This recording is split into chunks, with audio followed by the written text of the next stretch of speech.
finished recording a disc of sonatas by Carl Philipp Emanuel Bach. We like to call him C.P.E. Well, I like to call him C.P.E. He was actually known as Emanuel, I think, wasn't Absolutely, he? that's right. And he was the famous one back in the day. But so we've recorded 2 sonatas with harpsichord, the early ones from the 30s, 1730s, and then 2 late ones, which are much longer and much more what you expect C.P.E. Bach to sound like, meaning, well, crazy. Exactly. Wouldn't you say? Absolutely. Quite crazy, Yes. idiosyncratic. And then also this incredible arioso, which is basically a piano piece, and I accompany, which is a complete pleasure. Thank you, Rachel. Yeah, So we've just finished, and so cheers. Cheers.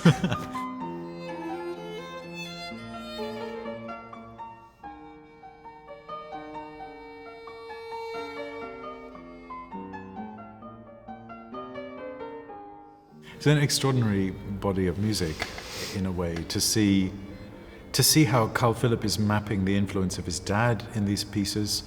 In the first 2 pieces that we did, Yeah. you can hear kind of certain hallmarks of the sonatas for violin and obbligato harpsichord of his dad clearly, and he's in Leipzig working with his dad on that influence, but then he kind of throws off that the anxiety of that influence with the later repertoire, which is kind of proto-Beethovenian at times. Especially the C minor sonata Absolutely. feels very kind of pre-romantic. Totally. And rhapsodic, Yeah. and really involved and very dramatic, actually. Totally. You've got the kind of Sturm und Drang thing. Yeah.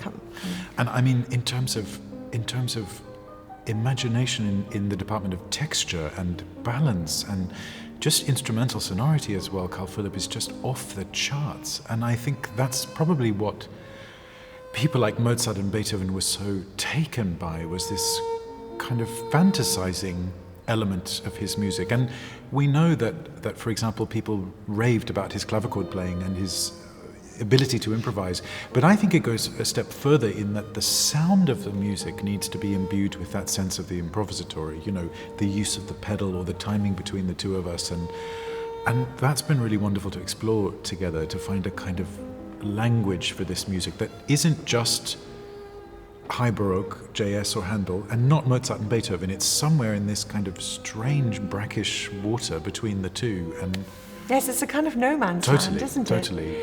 And it really takes on its own life, of course, because you start off as always with the score and trying to do the correct thing, the right thing, and then of course over time playing together and playing concerts, you just kind of find this common language that hopefully he will have liked.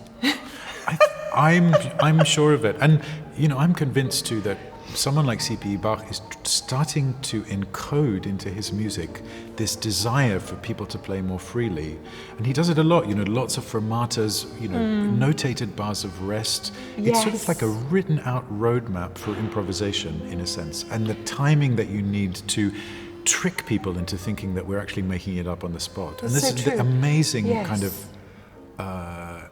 sort of halfway point between improvisation and notated composition that so tantalizing with Carl Philipp, and I think they would have found that really an extraordinary ability to be able to pretend that you're writing improvised music.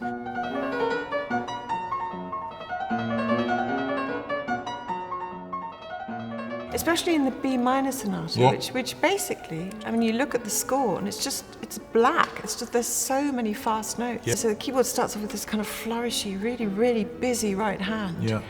And then the violin comes in with something completely different. Yes.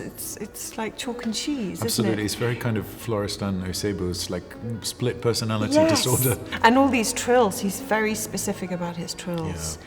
So we have compound appoggiatures, Yes. we have turns with little mordents attached, before and after, all sorts of stuff going on. Yeah, and you hope too that language sounds like something integrated and part of the tapestry of all the ornament options, and not just let's do Not this just one before fulfilling exactly. the list, Yeah. so ticking off all the ornaments. Yeah. Yeah, so it has to become a kind of natural event within the musical phrase. But I think it's music that really demands a lot of like stepping up and responsibility and ownership of the material. Otherwise, it has this tendency to sound a bit A bit bland, bit flaky. Flaky, Yeah. flavourless, Yes. a little bit no point of view in a way. And Yes, it can go quite wrong, actually, this music. To do. Because he writes You about just- that, he says you have to believe in what you're doing, otherwise do. there's no hope Otherwise, in there's other no people. expression. Exactly.